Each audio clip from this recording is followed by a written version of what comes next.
Buen día, doctor. Hola, hola chicos, ¿cómo están? Buen día, ¿cómo le va? Bien, muy bien.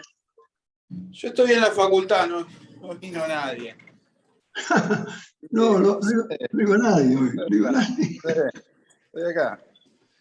Bueno, Así que, porque, lo acompañamos desde acá, lo acompañamos. bueno, al principio no había entendido cómo era esto, porque no sabía si les habían avisado o qué, o cómo iba a ser el paro. Así que por las dudas vine, mandé unos mensajes, traté de llamar por teléfono, espérenme un segundito. No hubo caso, el teléfono no lo atienden. Así que me vine para acá. Bueno, Está bien. estamos en la clase, ¿eh? ¿Se ve ahí? Ahí estamos. No hay nadie. Bueno, a ver, ¿quién tenemos? Tenemos 5 participantes. Manuel, Antonella, Ricardo y Milagros. Bien. El tema de la clase de hoy es la bolilla 17.4, 5 y 6. Tiene que ver con temas de responsabilidad en la quiebra. Responsabilidad de representantes, responsabilidad de terceros y temas de responsabilidad de socios. Ese es el tema de la clase. Para eso lo que tienen que tomar son los artículos 173 y siguientes de la Ley de Concursos y Quiebras. El 173, responsabilidad de representantes y de terceros. El 174 habla del trámite de la acción y después el 175 es el tema de la responsabilidad de socios y de otros responsables, con remisión, obviamente, después vamos a ver a la ley de sociedades. Lo primero que es necesario que ustedes refresquen son conceptos elementales en materia de responsabilidad civil. Ustedes, la pregunta que les voy a hacer, deberían tenerla, digamos, en los labios, ¿no? Es algo que a esta altura de su carrera no deberían no saber, que son cuáles son los 4 elementos de la responsabilidad civil. ¿Cuáles son? ¿Alguno me lo puede decir o no?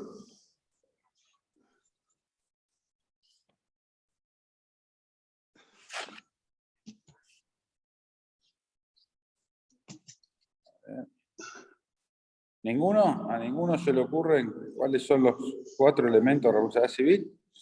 Bueno, yo se los voy a refrescar, pero es algo que... No me acuerdo, pero estoy mirando. Claro, es algo que ustedes no pueden no saber.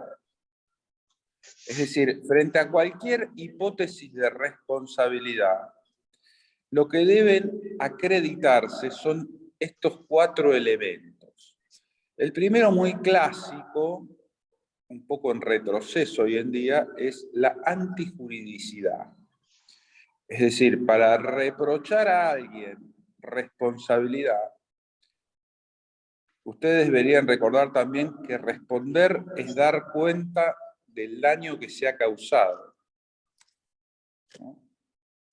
Uno responde cuando da cuenta de los actos que ha cometido. Dice, che, ¿por qué sos responsable? Porque yo doy cuenta de lo que hice. Es así de simple. Es la definición clásica de Bustamante Alsina esa.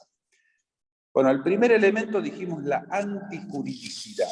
Significa poder demostrar que la conducta lesiva vulneró alguna norma del ordenamiento jurídico. Primer elemento de la responsabilidad.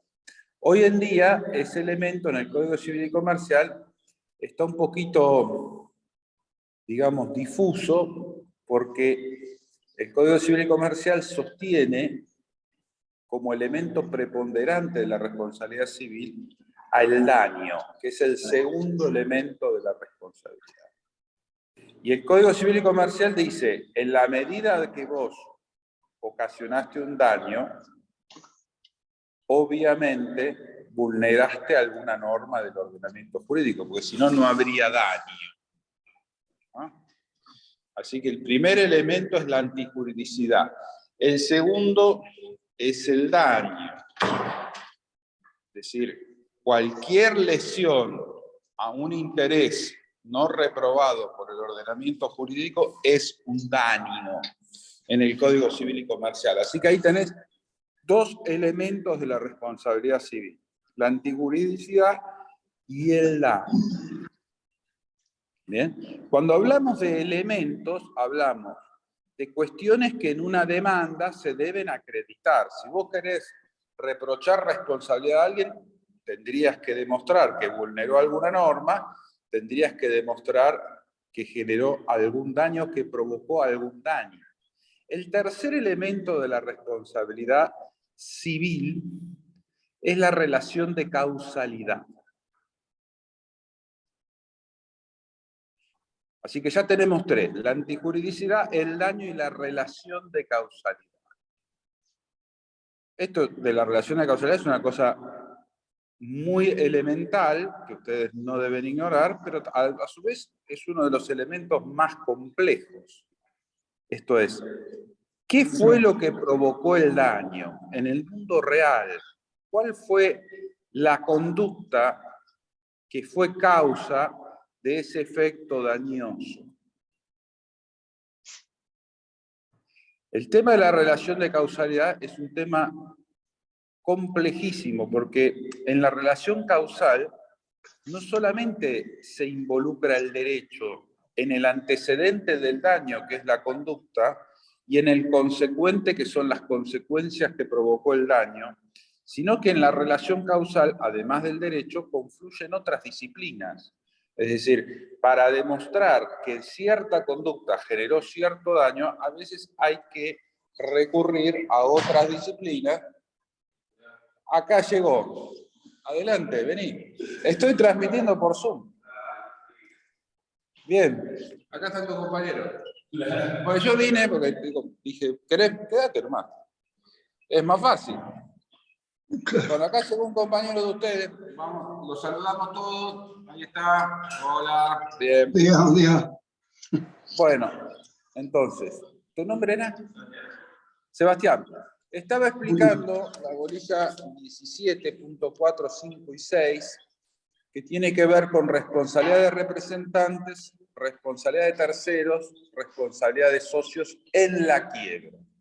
Y estaba refrescándole a tus compañeros cuáles son los 4 elementos de la responsabilidad civil, que vos deberías ya saber a esta altura de tu carrera. No podrías no decirme que los 4 elementos de la responsabilidad civil son la antijuridicidad, el daño, la relación de causalidad y el factor de atribución. ¿Bien? Les decía, yo ya expliqué la antijuridicidad, el daño, estábamos hablando ahora de la relación causal. Le decía a tus compañeros, el tema de la relación causal es un tema delicado, porque en la relación causal, o sea, demostrar qué conducta generó qué daño y ese daño qué efectos generó a modo de consecuencias. En ese análisis, no solamente el derecho tiene que ver, sino hay un montón de disciplinas que tienen que ver. Depende del hecho que se trata. Por ejemplo, si vos estás trabajando en accidente de tránsito, hay cuestiones de la física que vas a tener que saber. El movimiento inercial, por qué se generó esto, la distancia de frenado, si el tipo, por qué actuó negligentemente, si en realidad operó esa máquina de una manera correcta o no. Ahí hay tema de ingeniería, hay tema de física, hay un montón de cuestiones en un accidente de tránsito. Ahora, si se trata de una responsabilidad patrimonial por la quiebra, hay un montón de cuestiones que hay que analizar. Hay cuestiones contables, cuestiones económicas, cuestiones de negocio que hay que saber. O sea, no basta con saber derecho para tratar estas cuestiones, cuando analizás el punto de la relación de causalidad. Por último, el 4.º elemento de la responsabilidad civil es el factor de atribución. ¿A título de qué te van a endilgar esa responsabilidad? ¿Verdad? ¿A título de culpa? Porque omitiste realizar las diligencias que correspondían a la naturaleza de obligación y conforme a las circunstancias de persona, tiempo y lugar, como dice el Código Civil. ¿A título de dolo? porque obraste de una manera intencional o con manifiesta indiferencia a los intereses ajenos. Esos son los géneros de responsabilidad subjetiva, factor de atribución subjetivo, pero los hay también objetivos, el riesgo creado, la responsabilidad de los dependientes o de cosas inanimadas, incluso la responsabilidad colectiva en el caso de daños provocados por muchedumbres y cosas por el estilo. O la responsabilidad por equipos también en el Código Civil y Comercial, el equipo médico, nadie sabe quién se mandó la macana, bueno, todo el equipo responde, dice el Código Civil y Comercial. Entonces, esos son los 4 elementos de la responsabilidad civil. No se lo olviden jamás. O sea, a esta altura de tu carrera yo te tengo que hacer esta pregunta y vos me tenés que decir antiinjuriosidad, daño, relación de causalidad, factor de atribución. Me lo tenés que decir automáticamente. Yo no tengo que recordarles esto, porque esto es lo más elemental que existe en tema de responsabilidad. ¿Y para qué sirve tener en la cabeza estos elementos de la responsabilidad civil? Sirve porque si yo quiero decir que este señor es responsable, tengo que acreditar esas 4 cosas. Tengo que acreditar que violó la ley, tengo que acreditar que provocó un daño, tengo que acreditar que fue su conducta la que provocó el daño y por último que su conducta es reprochable por dolo, culpa o por responsabilidades objetivas. Entonces, eso tiene que salir de una manera automática de la mente de ustedes. Repasen esto, porque esto es importante. O sea, si no lo sabés, es que no sabés nada. Esta es la cuestión, en materia de responsabilidad. Si no sabés cuáles son los elementos de la responsabilidad civil, a esta altura de tu carrera te tendrían que reprobar en cualquier examen de cualquier materia. Esta es la verdad de la cosa. Bien. Ahora, en materia de quiebras, el tema es muy delicado. Yo les conté en la primera clase que tuve con ustedes que el tema del famoso estado de cesación de pagos es una cosa bastante difícil, porque en principio pareciera que fuera una cosa, digamos, dominado por las reglas causales clásicas. Un señor se insolventó, bueno, debido a que se dedicaba al juego, las mujeres, el tango a la noche, no iba a dormir a la casa, se gastaba la plata en eso, en bebidas, y eso, bueno, y terminó insolvente. Podríamos decir fácilmente que su conducta licenciosa generó la insolvencia, ¿no? Ahora, en el mundo de los negocios, esto no funciona así, porque es muy complejo el mundo de los negocios y mucho más en el mundo moderno. Si ustedes se fijan cómo era el pasado, en el pasado había pocas interacciones humanas. La persona compraba, vendía, iba a la plaza, conocía al almacenero. Hoy en día, cualquier persona, cualquier sujeto, sale a la calle debiendo dinero. Lo debe porque ya debe el celular que le está consumiendo los minutos, lo debe porque el gas en la casa, la calefacción está funcionando y entonces tiene una factura, lo mismo el televisor, lo mismo un montón de cosas. Entonces, la cantidad de, digamos, situaciones de pago de una persona hoy en día es increíble. Y en una empresa más aún. Todas las experiencias humanas, o la gran mayoría de las experiencias humanas hoy en día, son experiencias de pago.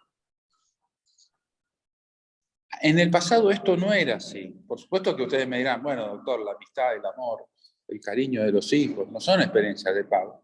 Sí, pero hay que pagar el colegio de los chicos. No sé si o sea, las formas del cariño tienen mucho que ver con experiencias de pago.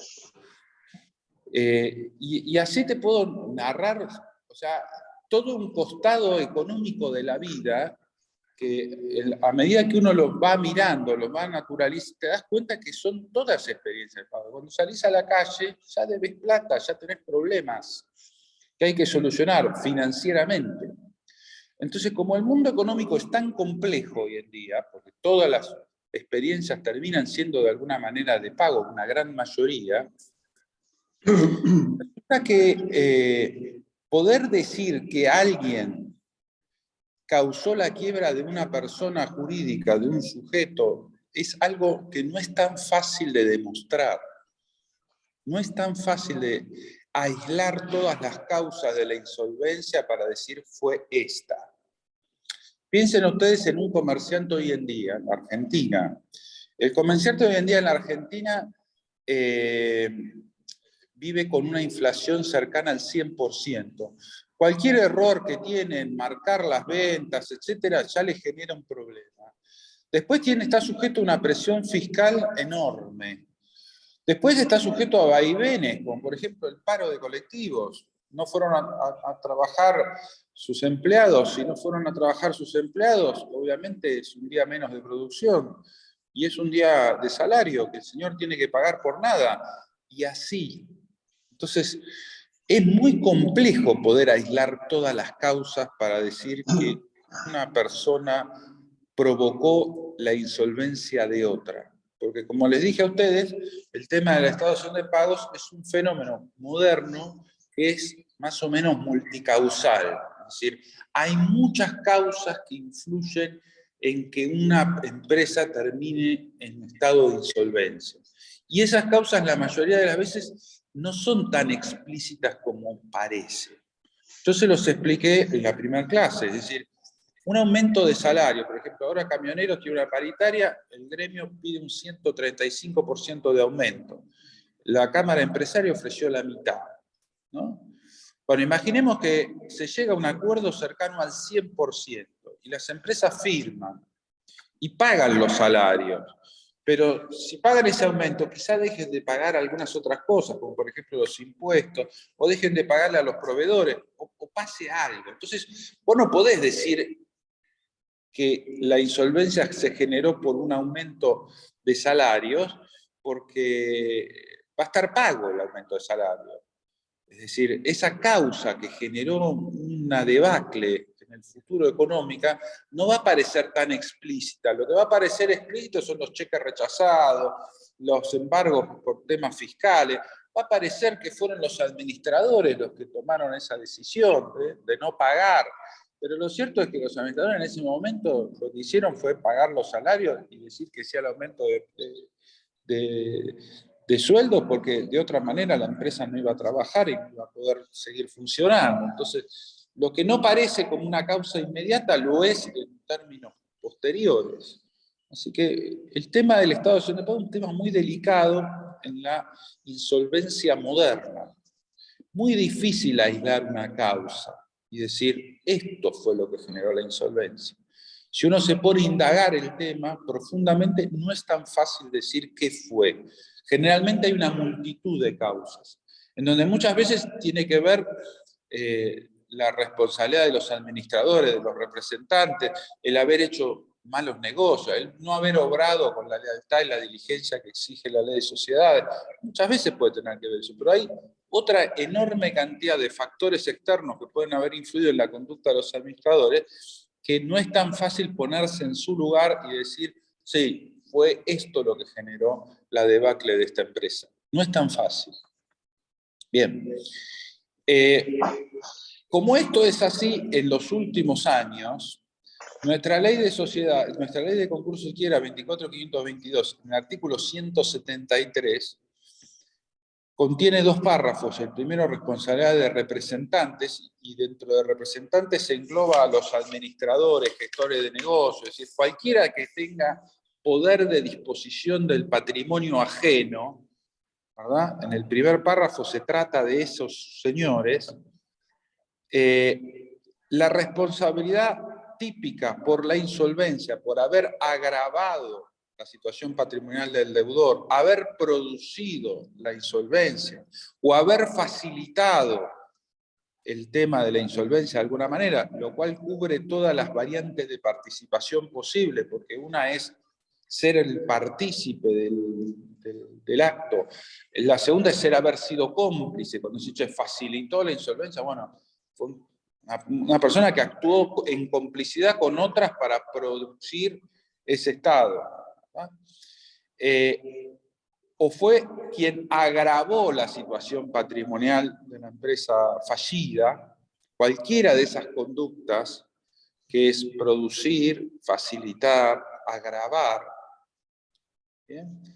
Para poder demandar responsabilidad típica, falencial, o sea, por quiebra, a un representante, administrador, gestor de negocios, etc., tenés que acreditar que esa persona actuó dolosamente. Por culpa, la responsabilidad en la quiebra, por la insolvencia de una empresa, por la mera culpa, ese señor no está alcanzado por esta norma. Esta norma siempre fue muy criticada. Por ejemplo, Horacio Garaguso siempre estuvo en contra del artículo este. Pues decía, che, pero no, hay que acreditar dolo, es muy difícil acreditar dolo. Yo creo que la norma no es tan errada hoy en día. ¿Por qué? Porque no es cualquier causa la que realmente provoca la insolvencia. Tiene que haber una conducta muy intencional y deliberada para que la responsabilidad pueda achacarse. En el Código Civil y Comercial actual se cambió la definición de dolo. El dolo, en el Código Civil anterior, era una conducta deliberada e intencional. Y hoy en día eso cambió porque se agregó un aspecto más al dolo. En el artículo 1724 del Código Civil y Comercial, que ustedes van a tener que refrescar también, el dolo se define como la conducta intencional o con manifiesta indiferencia a los intereses ajenos. Ahí ya te da una pauta de una amplitud que comprende el dolo eventual, es decir, el haberse representado el resultado dañoso y sin embargo haber seguido actuando en el mismo sentido. Es muy cercano a la culpa grave, el tema de la manifiesta indiferencia de intereses ajenos. Con lo cual, hoy en día acreditar el dolo de administradores, de representantes, no es tan difícil como lo era en el pasado.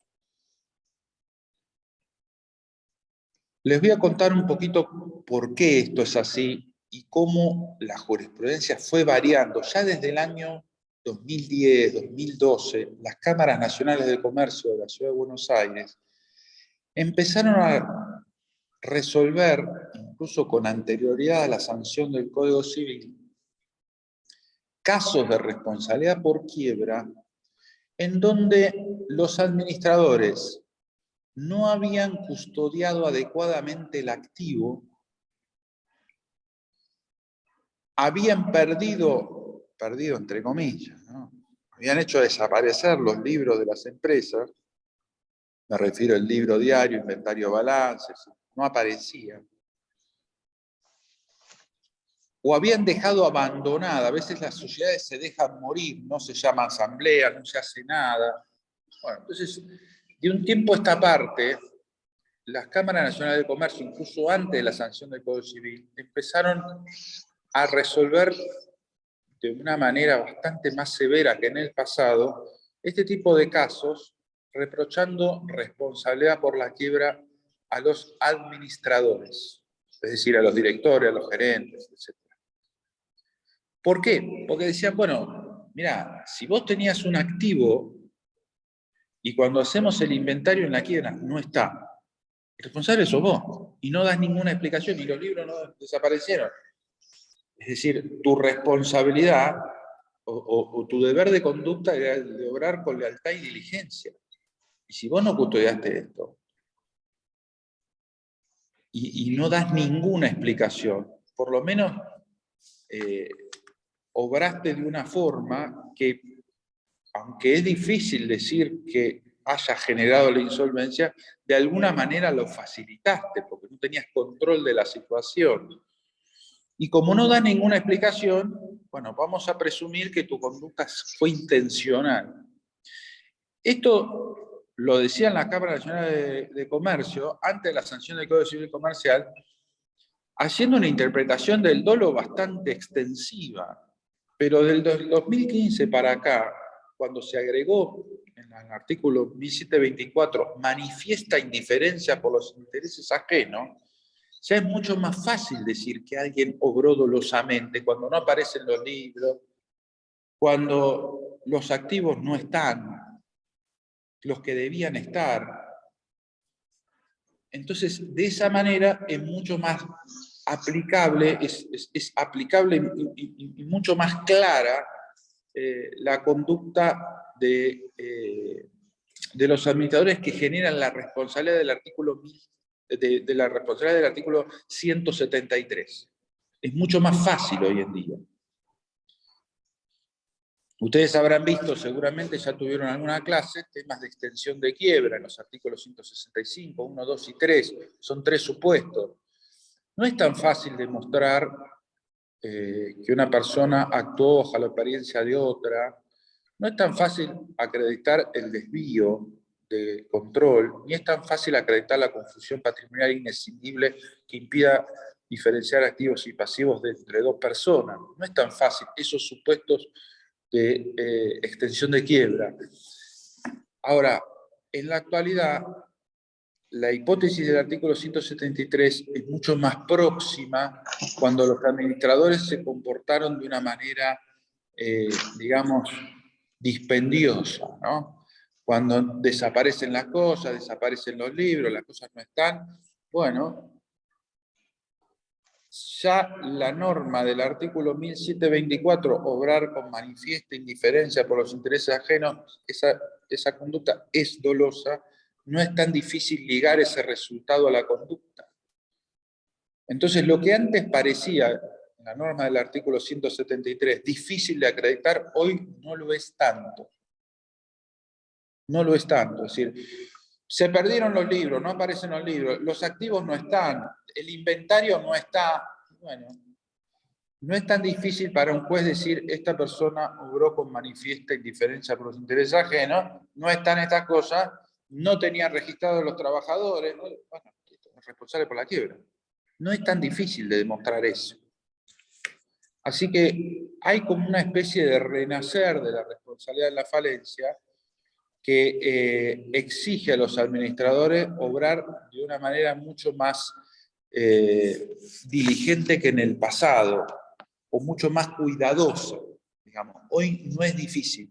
Sobre todo porque hay cierto tipo de prácticas que llevan adelante los directores, los gerentes y los socios de sociedades que se han naturalizado en nuestro país por consejos de contadores, por costumbres. Les voy a dar un ejemplo. Los socios y los administradores de las sociedades, pero sobre todo los socios, no viven de los dividendos que arroja la sociedad a la finalización del ejercicio, sino que van retirando la plata de la caja a medida de su propia necesidad. ¿Bien?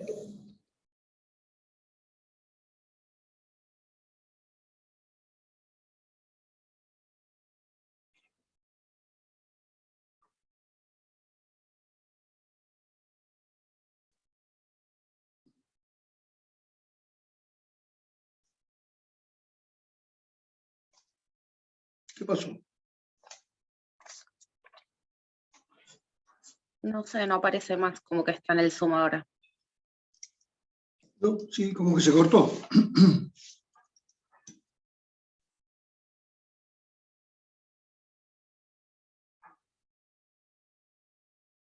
Esperemos que reanude.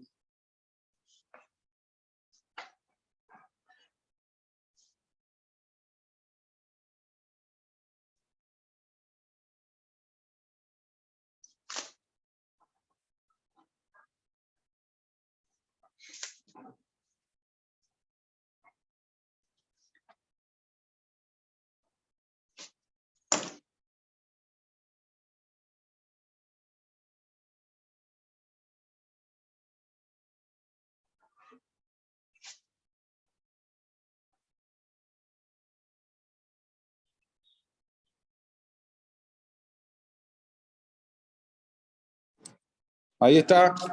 Disculpen que se cortó porque justo me llamaron, como estoy con el teléfono. Bueno. Ya está. Bien.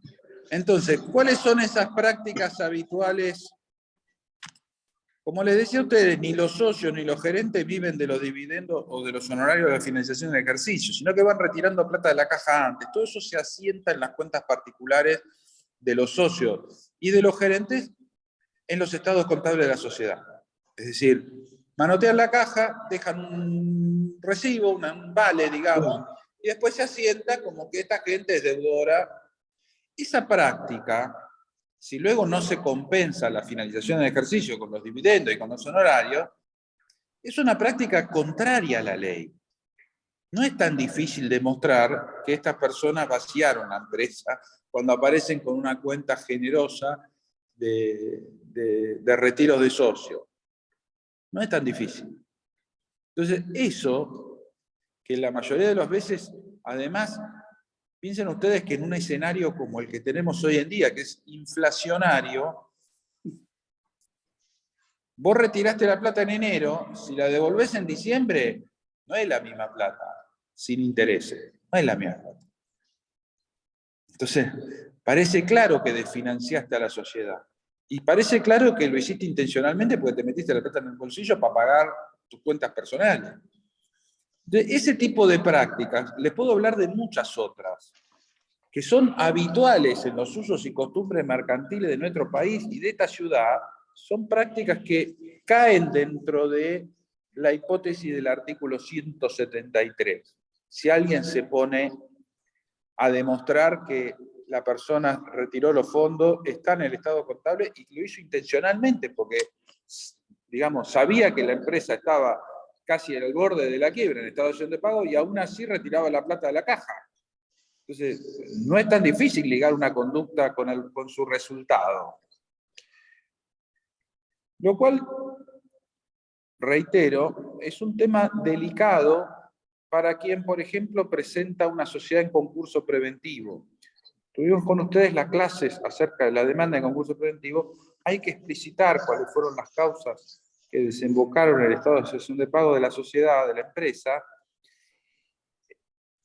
Por lo cual, les recomiendo que cuando se hagan este tipo de demandas, no solamente piensen en el artículo 11, que es el capítulo dedicado a la demanda de concurso preventivo, sino que piensen en el artículo 173 también, porque si todo el concurso después fracasa y a nuestro administrador, a nuestro cliente le van a indilgar la quiebra, bueno, por lo menos hay que pensar cómo se va a preparar esto de la demanda, de la documentación contable, etcétera, para que no termine todo con un reproche de responsabilidad por insolvencia del artículo 173. ¿Por qué se los digo?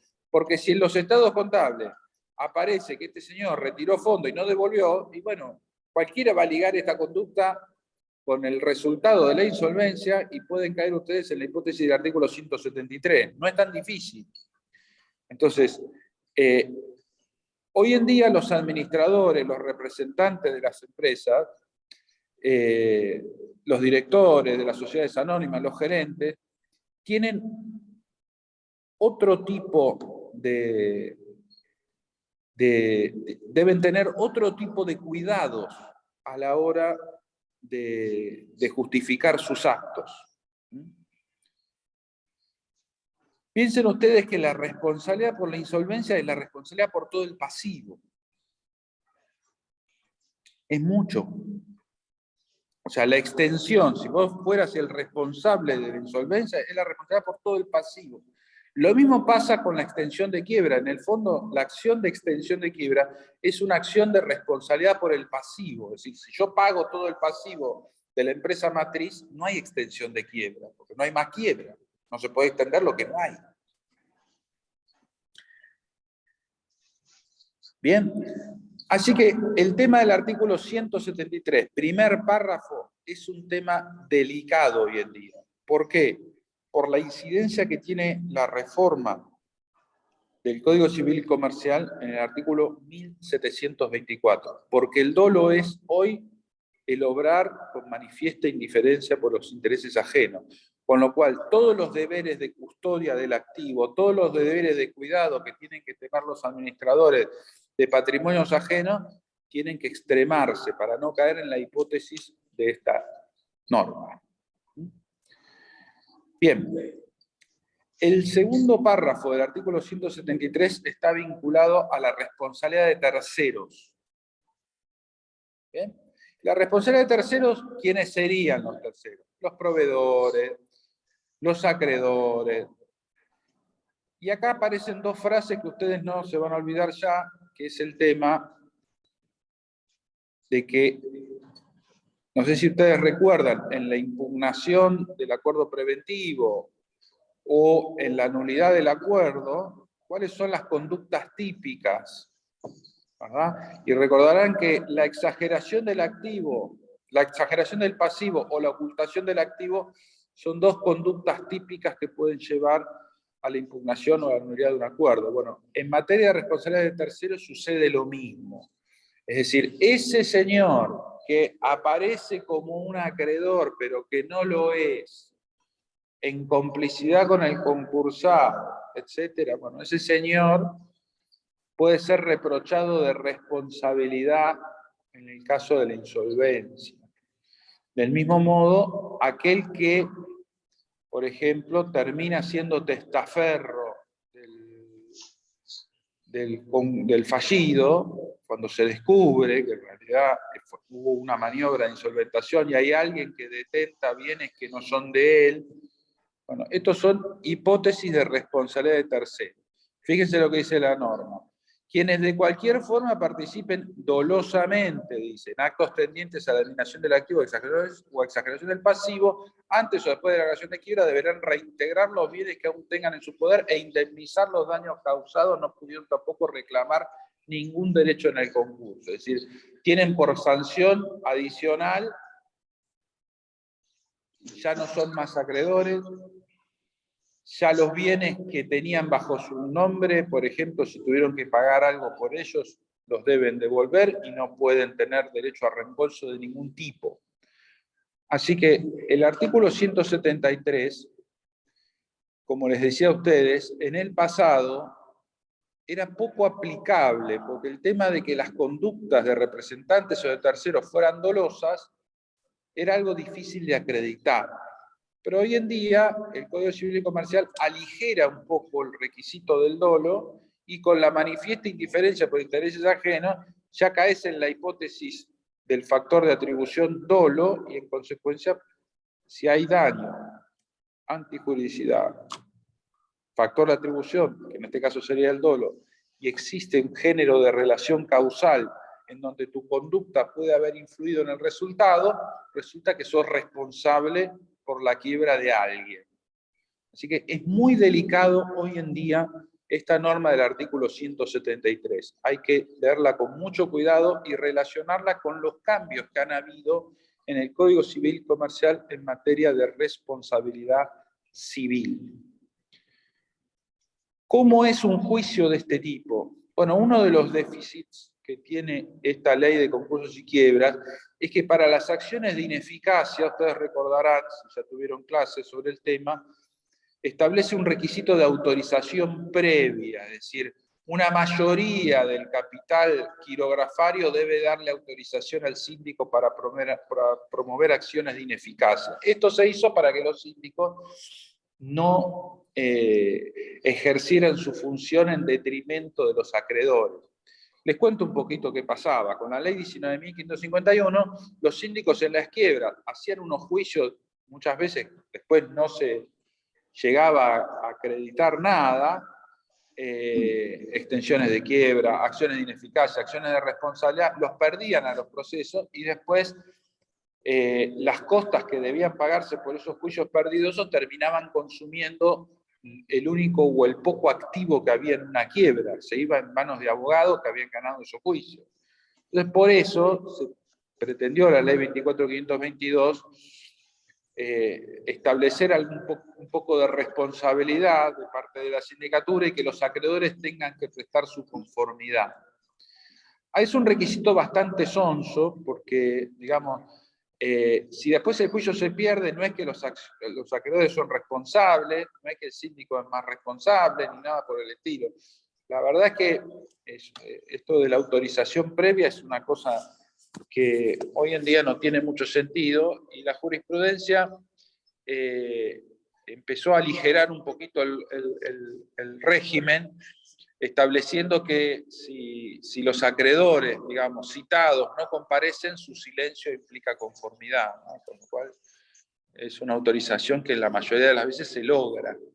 Bueno, esa autorización que ustedes habrán visto en el artículo 119 para las acciones de ineficacia, también sucede para las acciones de responsabilidad por quiebra del artículo 173. Es decir, el síndico para promover, el síndico es el legitimado activo por la quiebra para promover este tipo de acción, tiene que pedir autorización a los acreedores. Pero les vuelvo a repetir, la jurisprudencia hoy en día, más con el tema de las notificaciones electrónicas, correos electrónicos, bueno, que el síndico curse y lo cursa bajo percibimiento de que si alguien no objeta, se considera autorizado. Y el síndico promueve la acción. La acción tramita por juicio ordinario, es decir, el juicio más largo, las mayores posibilidades de defensa, cuadernos, etc. Tiene un plazo de prescripción muy particular, son 2 años desde la fecha de la sentencia de quiebra. Es una prescripción particular. Y la instancia, la caducidad de instancia, como todo proceso ordinario, perime a los 6 meses. ¿Bien? Esos son los temas de trámite. Se pueden pedir medidas cautelares. No hay problema en pedir medidas cautelares y el juez las puede autorizar. Las van a encontrar en el artículo 176. Y dice, bajo responsabilidad de concurso y a pedido del síndico, el juez puede adoptar las medidas precautorias. Básicamente, ¿cuáles serían? La más fácil de adoptar es la anotación del ITIS. Es decir, cuando hay un inmueble, el señor tiene ciertos bienes, digamos, el directorio. La anotación del ITIS, el juez te la va a dar, porque no es un embargo. Y si ese señor después se insolventa, ¿verdad? El que adquirió el bien, después no va a poder decir que no sabía que ese señor tenía ese juicio. Así que es una medida bastante simple, los jueces la proveen de una manera fácil. Los embargos, las indemnizaciones generales de bienes es un poquito más difícil de lograr, pero se puede también, si los hechos son muy evidentes. Si los hechos son muy evidentes. ¿Cuáles son los casos en donde los hechos, cuando los libros no aparecen? Cuando de los propios estados contables surge que los socios y los administradores retiraban plata estando la empresa en situación de pago, por ejemplo. Ese tipo de conductas son fáciles de acreditar hoy en día, ¿verdad? Y las medidas cautelares se pueden trabar.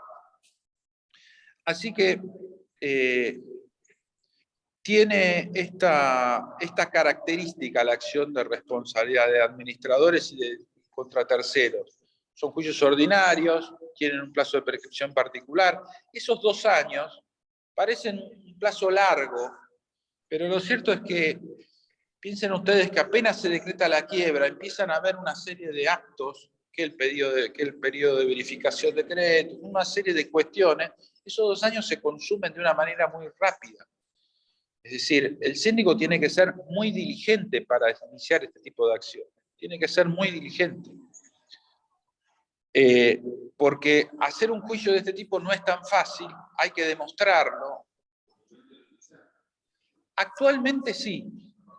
Acá en Mar del Plata, por ejemplo, te puedo dar casos emblemáticos de quiebra, la quiebra de la Boston, por ejemplo. Hay acciones de responsabilidad de todo tipo, extensiones de quiebra, acciones de responsabilidad. ¿Por qué? Porque vos pensás que un juez y el síndico tienen sobre sí, cuando la empresa tiene alguna dimensión social, un peso muy grande. Los trabajadores se sabe que no van a cobrar. Hay gente que termina en la calle, hay un montón de problemas. No la dilata, la quiebra va a avanzar. Pero la esperanza de que haya una acción de responsabilidad y que alguien termine siendo condenado y pagando los daños que provocó, es una esperanza que para la sindicatura, para el juez, no le cuesta alimentarla. Tal cual. Que alguien pague los platos rotos. ¿Verdad? Pero, te repito, mirá, Sebastián, el tema es, la Argentina es un país muy difícil. Puede haber muchas razones por las cuales una empresa quiebra. Muchas. Ahora, para que los administradores no terminen con un problema de responsabilidad de esta norma, tenés que hacer las cosas bien. Tenés que tener los libros prolijos. El inventario tiene que estar. Uno de los casos más fáciles de demostrar es el tema del inventario. En los estados contables, ustedes habrán visto que uno de los libros que tiene la sociedad es el libro Inventario y Balance, ¿no? Ustedes habrán visto que en el concurso preventivo hay que acompañar los estados contables de los últimos 3 ejercicios. Y además que se pone nota datada al principio, cuando la empresa se presenta en concurso preventivo, en los libros. En uno de los libros, el libro Inventario y Balance. Si vos tramitaste el concurso preventivo y la empresa tenía un montón de bienes, mercadería, etcétera, ¿no? Acá no. La empresa cae en quiebra y cuando hacemos el inventario, lo único que hay son 3 biromes, 2 lapiceras y una regla. Parece evidente que algo pasó. ¿Verdad? Algo pasó. Algo pasó porque no puede ser que las cosas desaparezcan. Es decir, los administradores tienen el deber de custodia de los bienes. Entonces no es tan difícil a ese señor reprocharle responsabilidad. Por eso el tema de los abogados en los concursos, un tema muy delicado y en las quiebras, el tema de hacer concientizar, o por lo menos concientizar a los administradores de un obrar diligente, de que las cosas estén registradas, de que los inventarios estén, después ponerlo a disposición del síndico. Los negocios después fracasaron, macanudo, acá están estos bienes, cóbranse de acá. El obrar de buena fe. Porque si no, caes en la hipótesis, o podés caer en la hipótesis del artículo 173. No es tan infrecuente hoy en día. Bien, después tenemos en el artículo 175 la responsabilidad de socios y otros responsables, y acá hay una conexión entre el derecho societario y el derecho concursal. Es decir, si habían acciones de responsabilidad de administradores o de socios deducidas antes de la quiebra, el síndico las debe continuar. Incluso si existe alguna posibilidad de que el síndico ejercite acciones societarias respecto de socios, inoponibilidad de personas jurídicas, por cuestiones de ese tipo, lo puede hacer. Es decir, el artículo 175 conecta el derecho societario con el derecho concursal, ¿no? Fíjense qué dice: el ejercicio de acciones de responsabilidad contra socios limitadamente responsables, administradores, síndicos y liquidadores, corresponde al síndico. ¿Cuáles serían ese tipo de acciones que la ley de sociedades faculta? En materia de responsabilidad de socios, la falta de integración de los aportes, o sea, cuando vos te obligaste a poner guita y no la pusiste, es una responsabilidad clásica, ¿verdad?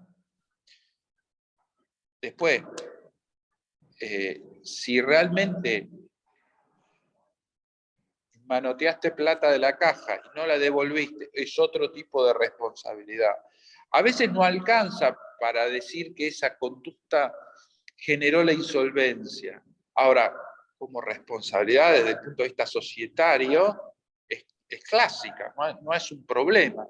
Así que, si no te da las normas del artículo 100, las conductas del artículo 173 para reprocharle la insolvencia a un señor que pueda ser administrador, etc.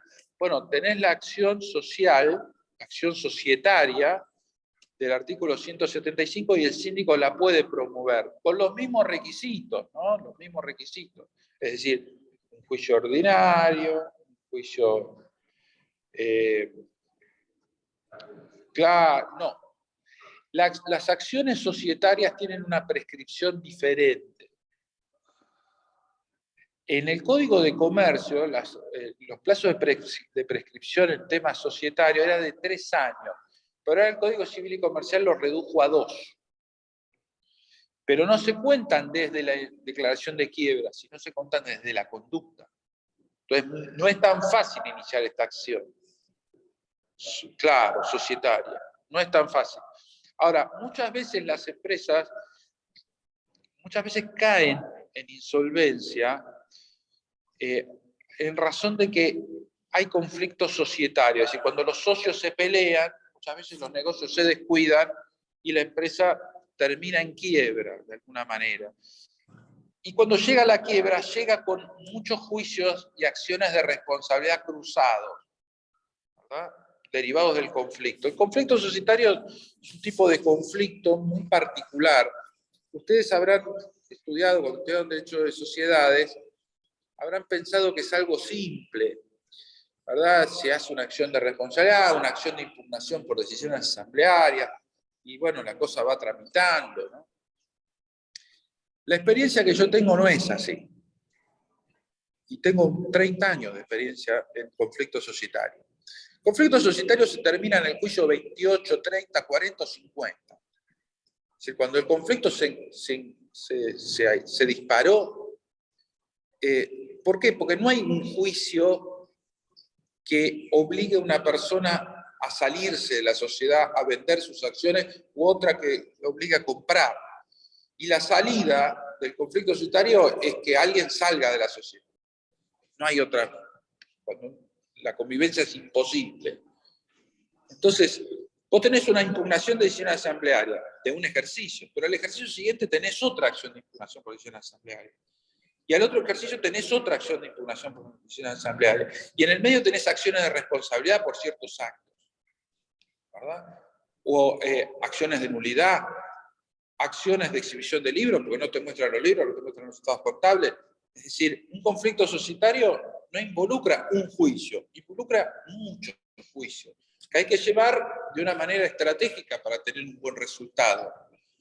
Los conflictos terminan a muy largo plazo, si es que no se llega a una negociación, y los juicios sirven para posicionarse a una negociación.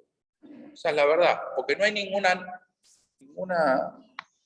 juicio que obligue a alguien a comprar o vender. Esto sucede en la Argentina, no sucede así en otros países.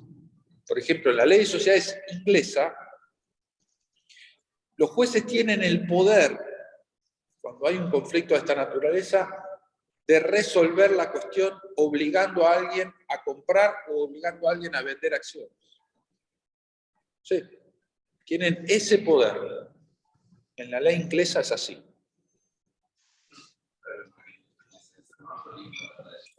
No creas. No es que son más prolijos. La ley inglesa es una ley de sociedades. Si a ustedes el derecho societario les gustó, te diría que una de las mejores leyes del mundo, la Companies Act inglesa es, para mi gusto, de las mejores. Son 2000 artículos, ¿no? O sea, son muchos. Tenés que estudiar mucho derecho de sociedad. Pero está todo y está muy bien hecha. Tuvo una reforma muy importante en el año 86, después en el año 2006. Cada 10 años es más o menos revisada esa ley. Y los jueces tienen un poder muy grande otorgado por esa ley para resolver los conflictos societarios, muy grande. Así que es una cosa interesante de ver. Acá en la Argentina no se llegó, ni siquiera hay un derecho procesal societario, digamos. Ni siquiera hay una cosa así que permita tramitar las acciones ante un mismo juez, en un mismo juzgado. Hay una serie de cuestiones de las acciones societarias que son temas de interés. Sí. Una pregunta, doctor. Dígame, Ricardo. Estaba pensando en esa particularidad del derecho societario inglés que es evidentemente práctico. Práctico porque de otra manera en nuestro sistema es engorrosísimo. No terminan nunca los conflictos, no terminan nunca. Ese tipo de situaciones tiene que haber un momento de corte porque si no es eterno, ¿no? Al no obligarlo a una cosa o a la otra, esas quiebras no terminan nunca la situación. Y los conflictos societarios, sí, es tal cual lo que usted dice. Es tal cual lo que usted dice. De todas maneras, si ustedes tienen interés en estas cosas, basta con que me escriban, yo les paso todo lo que tengo sobre esas cuestiones. Con el doctor Costa escribimos un libro que se llama El derecho de separación del socio. En realidad es un libro que trata una cuestión típica del derecho de sociedades, que es la opresión societaria. Es algo que a ustedes por ahí no les enseñaron. ¿Qué es la opresión societaria? Bueno, cuando la mayoría oprime a una minoría.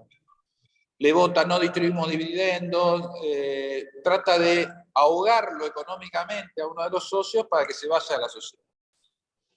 ¿Verdad? tanto en Inglaterra como en la mayoría de los estados norteamericanos, con excepción de Delaware y algunos otros, tienen normas muy precisas en contra de la opresión societaria. Incluso en Brasil, por ejemplo, hay una norma que obliga, la ley de sociedades brasileña, a la distribución de dividendos en un porcentaje. Es decir, vos no podés no distribuir el 20% de las ganancias. No podés no distribuir. Entonces, es una manera de impedir que a un socio lo ahoguen. ¿Verdad? La manera clásica es decir, no vamos a distribuir dividendos, vamos a pasar todo a reserva. Y de esa manera el socio que tenía una expectativa de ganancia, de repente se da cuenta que no cobra, ¿no? Es fácil. Bien, así que hay una conexión entre el derecho societario y el derecho concursal en la norma del artículo 175 que ustedes van a tener que repasar. Así que bueno, señores, esta es la clase. Me hubiera gustado que estuvieran acá junto a Sebastián. La verdad que si hubiera sabido me quedaba en mi estudio, pero bueno, vine y Sebastián vino, así que no hice mal. Y bueno, cualquier cosa que necesiten me escriben. Es un tema interesante, pero los temas derivados de responsabilidad en la quiebra, ustedes tienen que estudiarlo repasando las nociones elementales de responsabilidad civil. Si ustedes no recuerdan cuestiones elementales, qué es la culpa, qué es el dolo, qué es el tema de la relación causalidad, si ustedes no recuerdan eso, el momento de repasarlo es ahora. Porque si no sabes lo básico, esto no lo vas a entender. No lo vas a saber, te van a preguntar en un examen cualquiera de estas cuestiones y vas a ser sapo. Entonces, lo primero les diría es repasen cuestiones de responsabilidad civil, lo elemental de la responsabilidad civil. Vinculen el derecho de quiebras con el Código Civil y Comercial en temas de responsabilidad, ¿verdad? En la definición de daño, en la definición de dolo, en la definición de culpa. En materia de consecuencias, ¿verdad? Ustedes recordarán que del daño se derivan consecuencias, pero digamos, la responsabilidad no se extiende hasta el infinito, sino que en principio las personas responden por las consecuencias inmediatas y necesarias. Ahora, las mediatas previsibles también, en la extensión del Código Civil y Comercial, en materia de dolo, las consecuencias pueden llegar a ser hasta remotas, ¿no? Es decir, todo aquello que está vinculado a la acción dolosa y a las consecuencias previsibles en materia de resarcimiento. Así que no solamente estudien los temas derivados de la ley de concurso, sino que repasen los temas fundamentales de responsabilidad civil en el Código Civil y Comercial. Así que así es, muchachos, que tengan buenos días. Disfruten de la vida y nos vemos en la próxima acá en vivo y en directo. ¿Listo? Gracias, doctor. Muy amable. Gracias, profe, nos vemos. Chao. Adiós.